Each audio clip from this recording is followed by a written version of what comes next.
the least charged. So C is our most acidic molecule. Okay. After that, it gets a little bit tricky because they're all negative. We don't have a quick, easy way to evaluate. So the next thing we go through and do is that ranking system that we talked about, looking at the strengths of individual acids and bases. We start with charge, then we move to an atom effect. What atom is holding the charge? Oxygen, oxygen, and oxygen. What does that mean? Do we care about size? No, because it's the exact same atom. Do we care about electronegativity? No, because they're all the exact same atom. There is no difference. Okay. If we don't see a difference, then we move on to the next part. What's the next part? A molecular effect, and that molecular effect has you evaluate resonance first. When we go through and look at that resonance effect, okay, we can now say or see, in theory, that we have a resonance contributor for that last structure. What does that do to the stability of the negative charge? Okay, it makes it more stable, which makes our conjugate acid more acidic. Okay. Let's quantify that charge stabilization. Okay. This is something that is, I think, rarely done. I don't think you'll see it in your textbook, but we can go ahead and check it. What's the charge on our conjugate base in structure A? So for reaction A, what is the charge on our conjugate base? -1. What is the charge on our conjugate base for reaction B? What is our charge in the next one? 0. Which is what we went through and did. We just didn't write it down. We said 0 was more stable than the -1s. For our last one, this is where it gets tricky. What is the charge?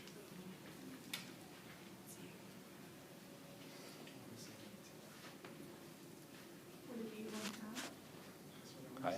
What is the charge in our conjugate base for structure D? -1. But didn't I draw a resonance structure?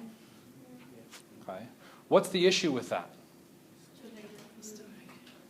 Both of those structures equally represent the exact same compound. Okay. In the other cases, I didn't have to worry about charge moving, so we could just say the charge on the molecule. When we move to a situation where we have resonance, we now have to focus our attention on our individual atom that's holding the charge. What atom is holding the charge in the first structure drawn or provided for you? That oxygen. In that structure, what is its charge? -1. But there's a resonance contributor. What is the charge on that exact same oxygen? Neutral, which means it has a 0 charge. Both of these structures equally contribute, which means to determine the charge, I need to look at the average charge, which gets me -1/2. Which is more stable, a -1/2 or a -1? -1/2. We can now explain that structure D gives us the more stable conjugate base, and we can quantify it by comparing the number differences. Okay. Do we have to quantify it? Absolutely not. Quantification works, but we don't have to. We can evaluate the resonance and start to remember these trends so that you don't have to go through and calculate all these numbers. Okay. That puts structure D as our second most acidic. We now move up to structures A and B. This becomes a little bit more challenging because both of them are negative charge and we have no resonance effects. So what do we look to now? We look at electronegativity through an inductive effect through the molecule. That difference is that we have a fluorine on our structure. Where is that fluorine located to the oxygen? The closer the electronegative element, the more acidic it becomes. Which one has the fluorine closer? B, which means?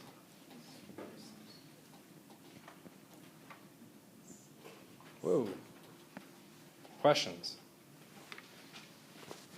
Okay. So you're just crunching out all of those. Okay. A lot of times you'll just be asked to rank which one's the strongest acid, which one's the strongest base, and you're just given a structure. The homework does this. Your exam will do it. The final exam will do it. What that question is asking you to do is this. Draw out the reaction. Okay? I told you this before, too, when we looked at Lewis structures. It said well, you need to draw out tons of Lewis structures so that you recognize certain bonding patterns so that you don't have to start thinking about how you draw a Lewis structure. You've got the bonding pattern nailed down so that you know when you see an oxygen with 3 lone pairs and 1 bond, you know that oxygen is negatively charged without having to calculate anything. What we're having you do with that Lewis structure stuff is I gave you a shortcut. I said memorize these bonding structures so you don't have to force memorization by drawing out tons of Lewis structures. Okay. People haven't memorized those. When it comes to acids and bases, okay, you need to memorize those rules on ranking your acids and bases. If you don't memorize them, guess what you need to do every time you're asked to rank an acid or base? Draw it out every single time. Is it going to suck and take tons of time? It absolutely will. That's why it's called homework. Okay? By the time you finish it in the homework and have spent 50 hours doing the homework, you get to the exam and you're like, I don't have to draw that, I already know the answer. Okay? That's the point of homework, to make the exam easy. Okay? Yes? Move on. What were you comparing fluorine to? Sorry, say that again? For B and A, to determine. So when we were looking at A and B, ultimately what we were comparing is the location of our electronegative element relative either to our most reactive atom on our conjugate base, or we can compare back to the hydrogen in our starting material. The closer the electronegative element is okay, to that hydrogen, it makes the hydrogen more acidic, which necessarily does what to the negative charge? Makes it more stable because that negative charge is now being drawn to the fluorine. The further away that electronegative element gets, okay, the less effect it's going to have on that negative charge in drawing it into the structure. Okay? Questions? Guess what? We get to quantify now. Quantifiable proof of acidity. We got 2 reactions shown up here. What I want you to be able to go through and do is to look at these and say which, in that box, which direction should this go? Okay. One thing we've talked about is we always minimize the charge. So if we look at the products in either of these cases, we get the same charge, negative charge and a positive charge. So we can't just look at the charge. We've got to decide where's that charge best held. Okay. And in this case, ultimately what we're trying to decide is the reactivity of that first species. Is that species an acid or a base? In the first reaction, what did it act as? Okay. How do you know it acted as an acid? If we look at what happened to it in the product, it no longer has the hydrogen. It was a proton donor. If we look at it in the second reaction, what happened? It accepted a hydrogen. So that means it's a base. So what we're now trying to decide is which one of those methods makes the most sense, okay, pushing through towards our products. Which one has the larger preference? Okay. So where do you want to look? The positive charge or the negative charge?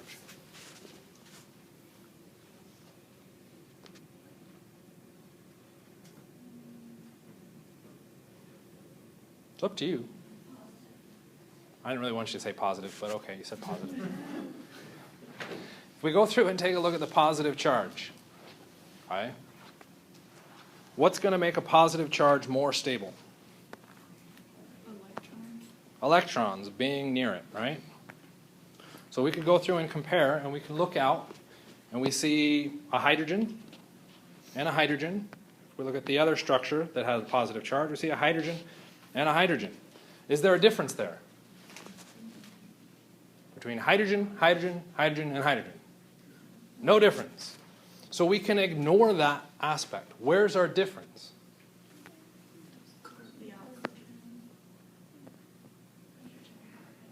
It's our hydrogen and carbon.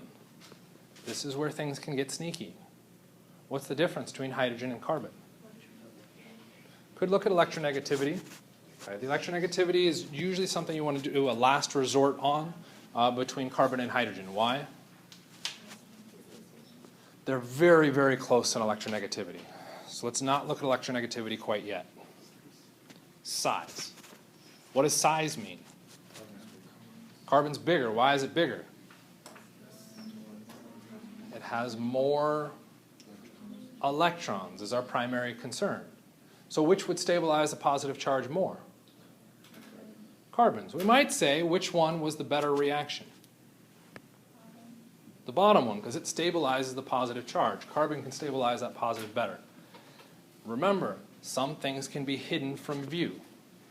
Okay? When we talked about resonance, one of the common things I said that you should do is look for what? I know we said it really weirdly. The first least worst resonance structure. We can take the pi electrons in that carbon-oxygen double bond, and we can move them up to the oxygen. Why would we move them to the oxygen? Oxygen is more electronegative, so we would expect it to take it. If we did that, what charge does the oxygen become? Negative. What charge does the carbon become? Does carbon really have more electrons? Does a positive carbon have more electrons than a hydrogen atom? No. Take it a step further. We are putting a positive near a positive. Is that structure good? No. That structure is a horrible structure to draw. Okay?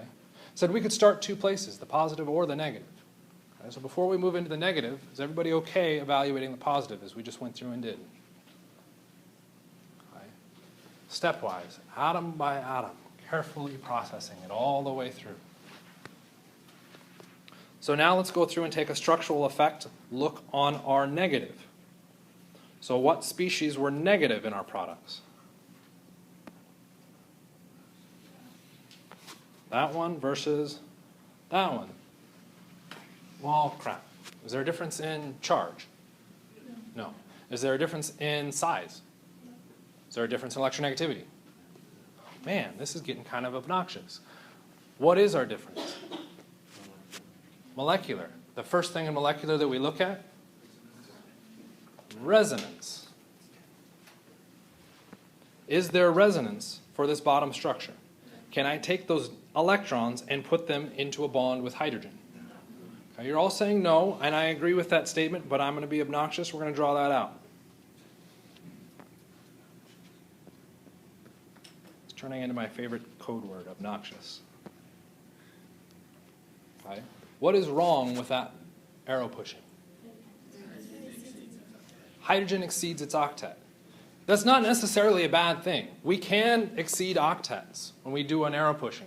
But what we have to realize is this cannot be the end of it. I need to add more arrows to my structure to try and fix it. So I'd go back to my reactant and say, okay, what arrow can I do? When we're dealing with resonance, what electrons can we move? Pi bonds and lone pairs. Well, we already started with a lone pair, and the issue that we're running into is that we have too many electrons around the hydrogen. So we're going to have to move a pi bond. Where's the only pi bond that I could potentially move? The one I just made. Perfectly valid arrow pushing. I love it. It looks great. What's the net result? I get the exact same structure. Does that count as resonance? No. Okay. So it is okay to draw that resonance arrow and fail. That's fine. Fix it. Go back to your initial reactant and say, okay, what do I have to do to make sure I don't exceed that octet anymore? Okay. If you have no other pi bonds except the one you formed, guess what happens? No resonance. So we'll go through and do the same thing with our upper structure. We'll write that down, no resonance. I'm just going to write no res. Our second structure, what happens? We'll take those same electrons and we'll move them the only direction we can. We'll move them towards that carbon. What's the result of this?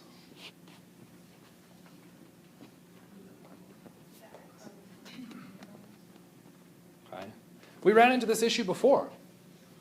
Except now carbon is the one that's exceeded its octet. That means this structure cannot exist.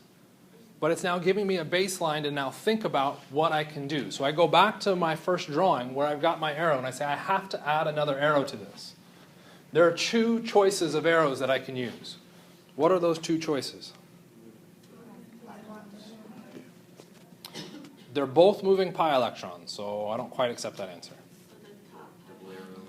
We can move the top pi electrons, or could have moved the pi electrons that we had just put in. What's the net result if we move those exact same electrons? No resonance. So let's look at the top version. What happens in that case?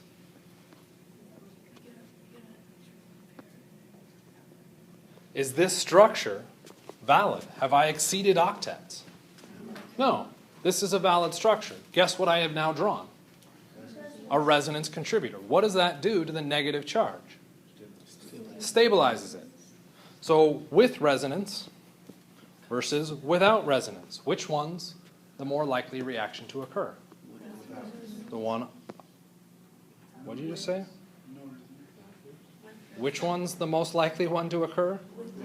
With resonance. Okay. So we could now go through and add an arrow, and preferentially we would expect our compound to act as an acid, not as a base. Does that mean it cannot ever act as a base? Sorry. Yeah, sometimes it can act as a base. How do we make it act as a base? You force it to by making it react with a really, really strong acid. Okay. So we can force things to do opposite what we would predict, but that's not what we're concerned about. We can go through and quantify this, because what we are looking at in both cases is ultimately a reaction and an equilibrium. What we're saying is that both cases we've got negative products, so we would expect them to come backwards to a certain extent. But what we're looking for is that forwards reaction. Okay? In the bottom case, we would expect a very small amount to go forward. In the top case, we would predict a much larger amount to go forward. Those of you that took everybody took 152, right? Okay. So everybody that took 152 can now answer the question. What do we now have to evaluate? Equilibrium, which we could call KEQ, but we get fancier with it here because, not quite, we're looking at an acid and a base. So we can refer to it as either the Kas or the Kbs. It's most often referred to as Kas because everybody's scared about acids. Very few people seem to be scared about the equally dangerous bases. So we always tabulate things as Kas. So we could go through and evaluate a Ka for this reaction. Okay? And we would predict our K for the top reaction to be what? Big or small? Small. How do you calculate K? Products over reactants, which means we would expect the top reaction to have the larger Ka. Okay. We're probably looking at something like 3 times 10 to the negative 4. That's a big, weird-looking number. Everybody gets confused by weird-looking numbers. So what do we convert it to? A pKa. How do we calculate the pKa? The negative log of your Ka. What does that end up doing? So if we now look at our pKa's, what happens? We get a smaller number. So the pKa for benzoic acid, well, let's just erase everything up there, happens to be roughly 4. How does that help us predict this reaction? Anybody happen to know the pKa for water? It's about 15.7, 4329. I usually say 16. I just made those numbers up, by the way. Okay. About 16. Given that information, how should benzoic acid act? Why should it act like an acid? It has the lower pKa than water. So I now know benzoic acid should act like an acid, and that second reaction makes absolutely no sense because it's now going against the natural flow of things. Okay? We can push this even further. We could go through and look at the pKa's of our products. Okay? So by comparing the pKa's of our reactants, we now know that benzoic acid is our acid, and water is our base. Anybody understand what those arrows mean? That kind of makes sense? The acid one, the base one. I'm seeing some weird puzzled looks, so let me just kind of cross that out. Is it Because the pKa is smaller, that makes it act as our acid, and the other one acts as our base. To figure that out, what we did is we compared our reactants. How do we decide if this reaction should succeed by going forwards, or should it stay as reactants? Okay. Well, sort of. You can't actually quantify it. I don't want to quantify it too much. Okay. We can go through and we can look at what do reactions do. Okay. All reactions strive for stability. How do we get more stable? Resonance. Resonance is doing what? Neutralizing charge. So we strive for that central ground. Okay, so if we're going to look at an acid-base reaction, which side of the reaction should be favored? The one with the stronger acid or the one with the weaker acid? The weaker acid. We're striving for neutrality, less reactivity. Right? We could use that same logic on the base if we wanted to look at the base, except KBs are harder to find. We tend to be given KAs. So let's look at the KAs. If we look at our reactant, what Ka do we want to compare? Which one should we look at, the 4 or the 16? Why the 4? It's the one acting like an acid. That's the one we need to compare. Okay.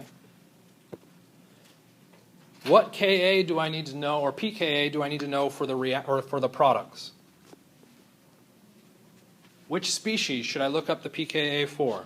Species A or species B?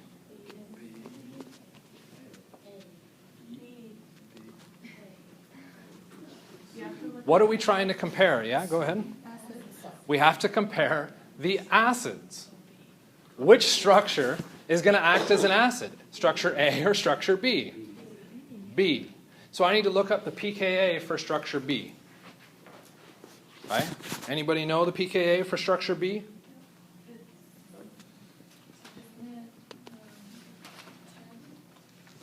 Negative 1.5.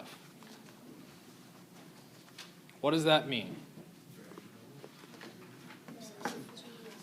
What's that? Our product side is more acidic than our reactant side. So if we're now going to go back and be a little bit more careful with our arrows, what should we be drawing with our arrows? It should favor our reactants. And we should still have some going towards our products, but it shouldn't be that much. So what we're doing, is if we now compare it to our second reaction, we could go through and say that our upper arrow is smaller, okay, than our top case. We're still going to have that big reverse reaction for the bottom one as well. Okay.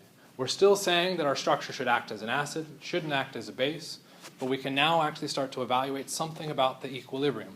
Which side of the reaction is favored? Okay. If we really want to quantify and put a number with this, which is what your homework does, and I will not ask you to do it, but I don't know how to edit the homework very easily. Your equilibrium constant, KEQ, can be approximated to your pKa's. So 10 to the difference in your pKa's can get you your KEQ. So what's our KEQ for this case?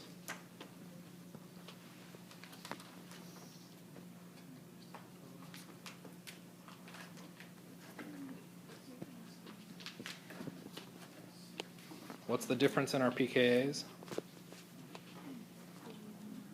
Negative 1.5 minus 4. That's what a difference defines, yeah. I'm hoping. We get 10 to the negative number, right? Okay. What does that mean for your KEQ? Which side of the reaction is favored? The reactants.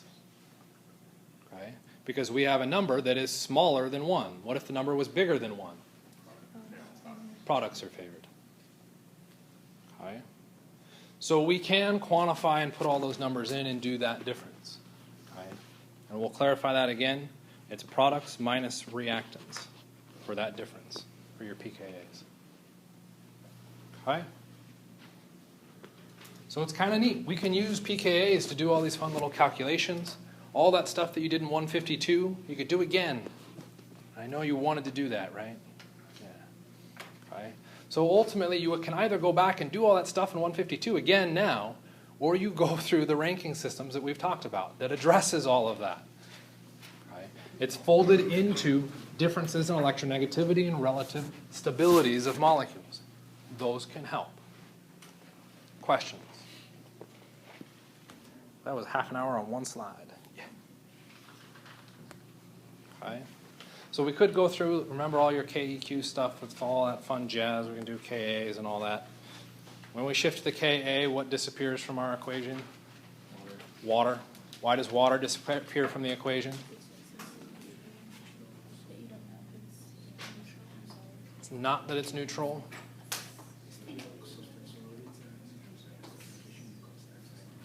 The concentration of water in an aqueous reaction, not only is it ridiculous, but it ridiculously doesn't change. Okay? You're looking at 55 molar to 54.999999 molar. The relative difference is effectively the same. So we can end up ignoring the water concentration and it gets folded into the Ka value. Okay? So ultimately, pKa's. The bigger the pKa, the weaker the acid. The smaller the pKa, the stronger the acid. Which is going to bring in another question. And we'll shift to the next thing. So what can we do with these pKa's? One option is to actually have some familiarity with the pKa's of certain functional groups so that you can then look at an acid-base reaction and decide, should it favor reactants or products? But to do that, what do you have to know?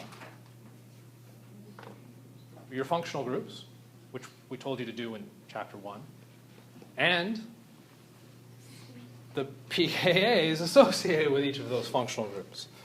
Okay? So in big quotes and italics here, you should memorize the common pKa's. So what I've listed are a bunch of functional groups, okay, and their commonly associated pKa's. If you look them up, what their pKa would be. Okay? Why did I not provide the structure? Because I forgot to go back and put the structures in. Does anybody want the structures drawn up? Yeah. Okay, so carboxylic acid. There's your carboxylic acid functional group. What's the acidic hydrogen?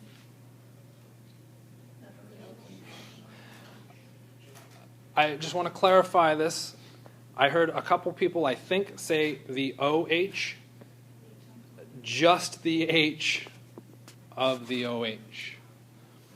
A phenol, not to be confused with phenyl. It's really fun for people at home.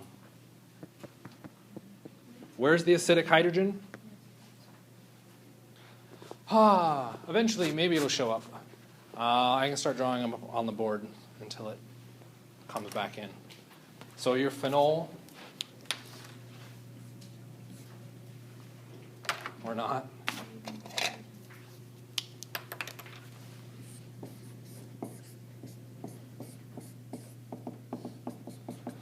There's a phenol. Where's the acidic hydrogen? Where's the acidic hydrogen? Still the H attached to the O. Let's see if I can get this to come back. An alcohol? Good. You're just looking at an OH attached out to some carbons that are not a carbonyl. Your acidic hydrogen. An alkyne. An alkyne is the carbon-carbon triple bond. And in particular, it is a terminal alkyne, meaning we have a hydrogen. If it was internal, what atom would be attached on either side of the alkyne? Carbon. Would we have an acidic functional group? No, because there'd be no hydrogen. So it's got to be terminal. Okay. Alkanes, I'll just use methane as an example.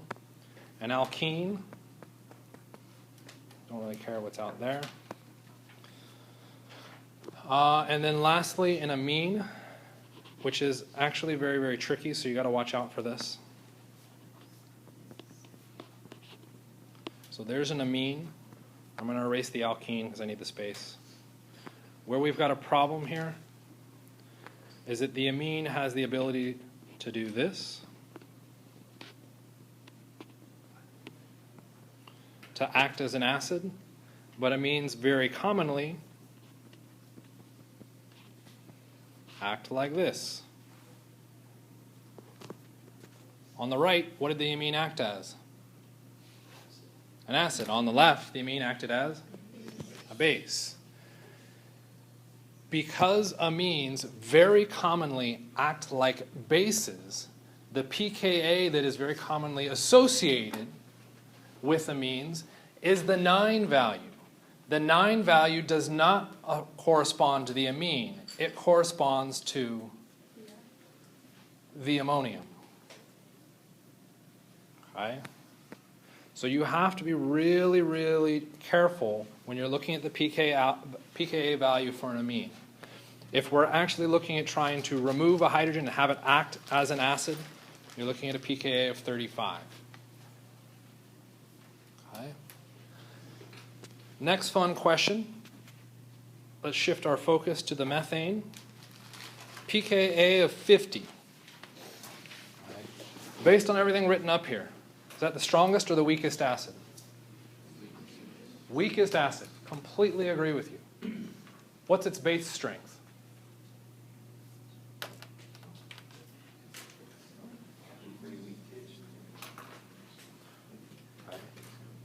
What do you remember from 152?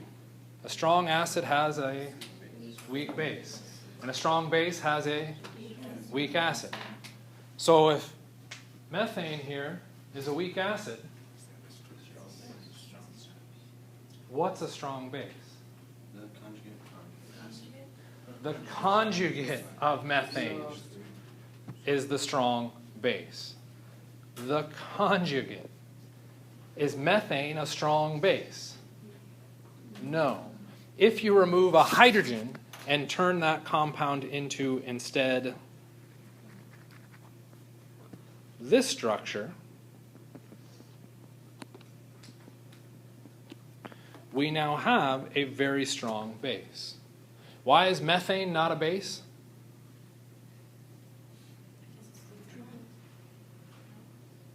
What do you need to act as a base? You need something to donate electrons. Where do we find those electrons? Lone pairs and pi bonds. How many lone pairs and pi bonds does methane have?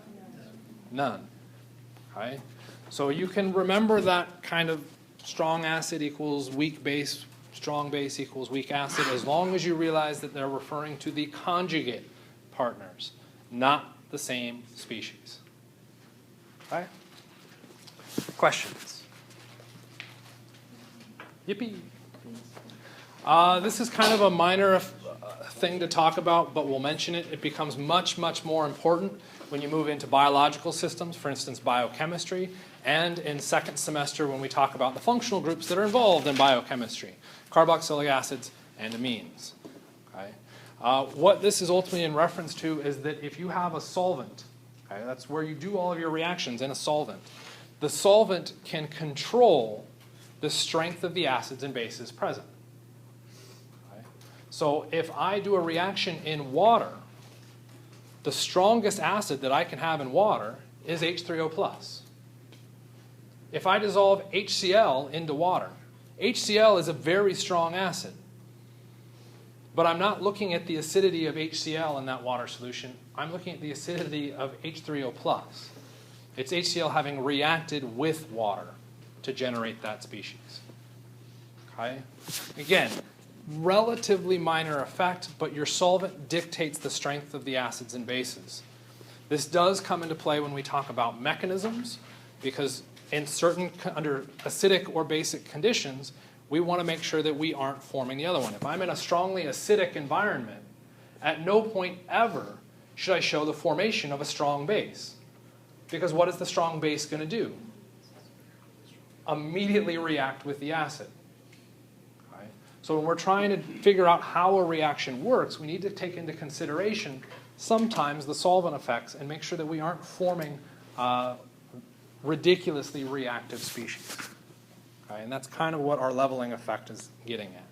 So you said the solvents dictate the strength of the acid base? Yeah, the strongest acid present and the strongest base present. Yeah. That's all you need to get out of the leveling effect. Yeah. We'll talk about it as it applies to reactions when we get to it. Thermodynamics and Gibbs free energy, they go through a bunch of equations and stuff like that. It's kind of a bit silly. We don't really care about the equations. Really what we care about when we're talking about thermodynamics and Gibbs free energy is ultimately looking at energy diagrams. Okay? And there's some important parallels that you need to remember out of all the calculations that show up in your energy diagrams, but for the most part, it's not that big of a deal. We already talked about some of these. If we have a big K, what does that mean? Favors the products. Okay, big K means lots of products. What is that going to do to our delta G? All right, well, if delta G is negative RT ln of K, if I have a really big K, if K is really big, what number do I get here? Okay, a big negative number. If K is less than 1, what happens? I get a positive value. So we end up looking at delta G being either negative or positive. If it's negative, what does that mean? Negative is a favorable reaction, which means products were favored. If we get a positive value, what does that mean? The opposite is true. Our reactants are favored. We can do that in comparison back to stability. Okay? We could also bring in the effects of enthalpy and entropy. And you can look at all of those, endo, exothermic, and more disorder, less disorder. This is really only mentioned because it does potentially play a role, but it's relatively minor, and we can find ways to dodge this aspect. With the enthalpies, we're really just dealing with exothermic and endothermic. And what does that mean for us? With entropies, not particularly fun, but if we're looking at how a reaction works and all things are equal except for the entropy, we're going to favor the side of the reaction that has more entropy. So remember back to 152 again when you talk about entropy differences. The more molecules, the more entropy. That side of the reaction was favored. The entropy contribution typically in organic reactions is very, very small, so it's almost negligible. Okay? So what we end up with is looking at energy diagrams and what we can get out of this. So we always show energy on our left-hand axis, and then the y-axis. The x-axis is almost always implied. I've been trying to include it so that it's not implied. Is referred to as the reaction, usually or abbreviated RxN, and then coord for coordinate. So what we're saying is as we progress from left to right, we're moving from reactants to products. Okay? So we could then draw onto our energy diagram information about the energy of our reactants in a nice little energy well. And we could look at the energy of our products in a nice little energy well. Okay? And what in theory you picked up out of 152 was that we can look at this diagram and we can pull different information out of it. When we look at thermodynamics, it's the raw difference between the reactants and the products. So the difference in energy between those two places gets us our delta G. Our textbook has been kind of nice about it, but if you decide to take this class elsewhere, they may end up referring to that delta G as something else. What might they say that delta G is?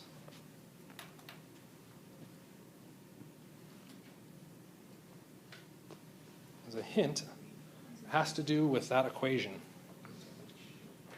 It is very commonly referred to as delta H. Why?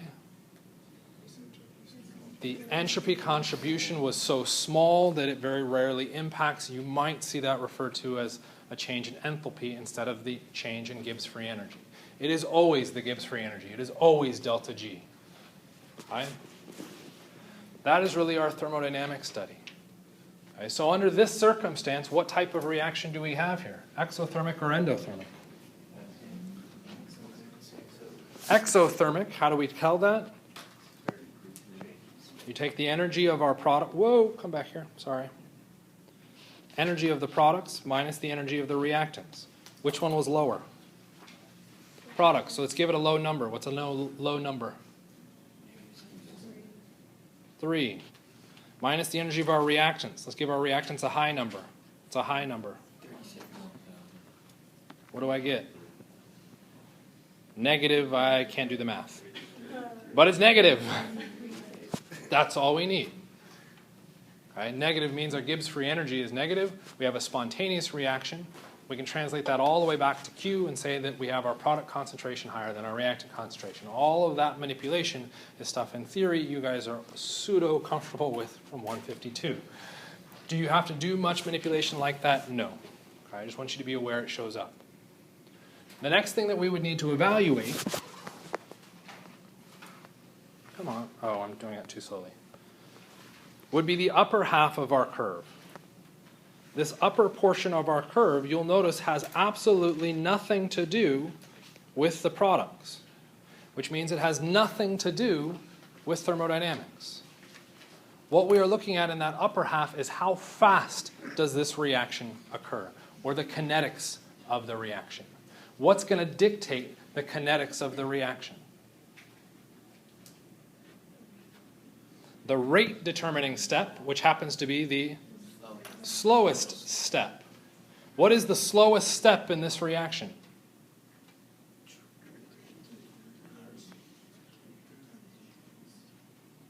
Maybe you're having a problem with this question because how many steps are there? There's only one, so what's the rate determining step? It's the only one. Okay. How can we tell how many steps there are? All we got to do is look for that peak, and that peak happens to be referred to as our transition state. It's the point at which we transition from being a reactant to, in theory, a product. How would we see if we had multiple steps? Well, we could do something like this. Okay. And what we could do is zoom in, which I can't do for you, but we could zoom in just in that first section. Okay. We have an activation energy to get to that first product. We have an activation energy to get to that second product. We have an activation energy to get to that third and final product. How many steps do we have? 1, 2, 3 steps. Okay, so each of those peaks gives us that information. In that new drawing, what is our rate determining step? The largest one. The one with the largest activation of energy. Energy of activation. I just said it backwards. Okay? So, what we will end up evaluating as we go through and start to move into reactions and mechanisms is starting to explain how and why a reaction works by looking at both the thermodynamics and by looking at the energetics, the kinetics of the reaction. Okay? How do we look at kinetics for a reaction? You look at the rate. How do we figure out what determines the rate? It's our rate determining step, but if we don't know how many steps there are in our reaction, what do we have to do? Remember those giant tables of concentrations of reactants? Yeah, oh my God, that's what I was looking for. Okay. You don't have to worry about that. It does show up in your textbook again as examples on seeing how these things pop up.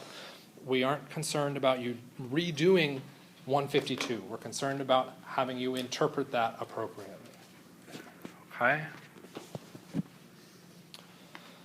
Strengths of charged and uncharged acids.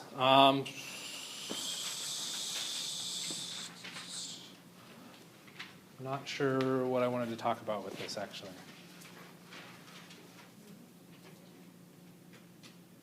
Well, let's start to apply some information that we've already been looking at.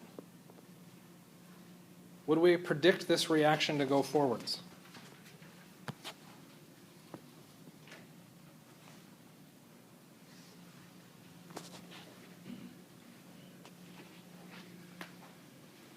you expect products? No, Why not? because it's the most stable with them uncharged. Charged on the products, uncharged on our reactants. We might expect that our reactants to predominate. Okay, what could we do to test this?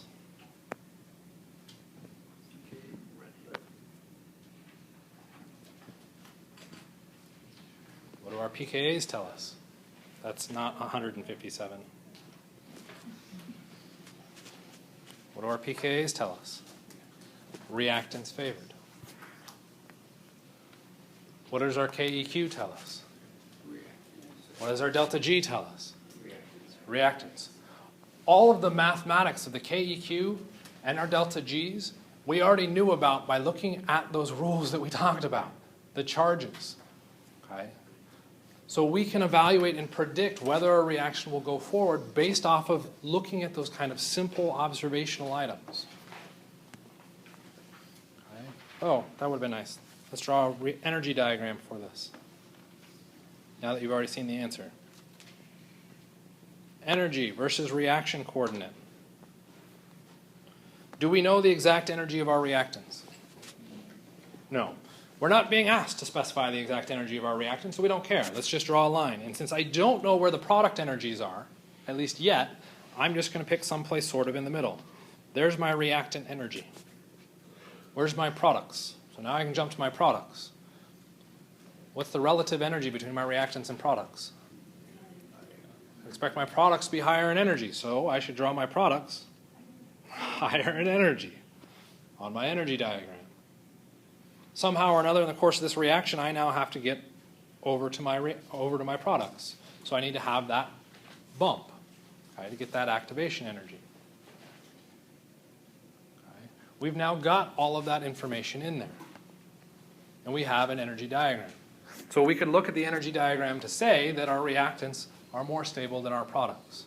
Charged is less stable, higher in energy than our reactants. Okay? Which was the rule we already talked about. Okay? Electricity is bad to run through your body. Okay? So we don't stick our finger in the electrical outlets because that is a very high energy state. Okay? So your textbook gives you a nice little image doing the exact same thing. We could look at the delta G of the reaction if we wanted to do some calculations and all that fun stuff. Okay? We don't need to stress about it, but they went through and specified that extra information. Okay? So let's now decide our relative acidities of protons on atoms, okay, by doing an electronegativity effect and using an energy diagram. Okay? So to predict this, let's go ahead and take CH4. If CH4 is going to act as an acid of H plus and CH3 minus, how do I know it's negative? Because I removed a positive hydrogen, so it's got to become negative. If I now want to draw it onto my energy diagram, okay, again, I don't really care where I start my energy diagram, but I might already start to predict that my reactants are going to be what as far as their energy goes in comparison to the products. My reactants should be lower in energy than the products because my products are charged. So there's my reactant, which I'll call CH4, going to my product, which I'll call CH3 minus. There's my fun little curve. Guess what I'm going to have you do now? You get to do NH3. But what you need to watch out for is it is not exactly the same thing because I have now specified some relative energies. NH3 and C8 and NH2 minus, you now have to place relative to the CH3 and the CH3 minus. Right? First degree, second degree, third degree. Like, what exactly are you referring to? Oh, I see. Right. Does it make sense now? Yeah. So that's what I was thinking, but I didn't. There's 1, 2, 3 carbons, 1, 2 carbons, 1 carbon, and no carbons. That's our 0 primary, secondary, tertiary. Right? That's fine. This structure is so much more stable that we don't refer to it as just tertiary or even tertiary with resonance. It gets referred to by a fancy, funny name. Allylic. Right? That is referred to as an allylic carbocation. So it's still a carbocation because of the positive charge. It is allylic because it is 1 sigma, then pi away. Okay? So you may see that term pop up, and that's going to help you out with your cation and radical stabilities. We are way done, but I'm just curious to see how many more slides I got. Oh, wow, okay. It was just that one last slide, which is just a definition slide. Then we'll be starting chapter 7.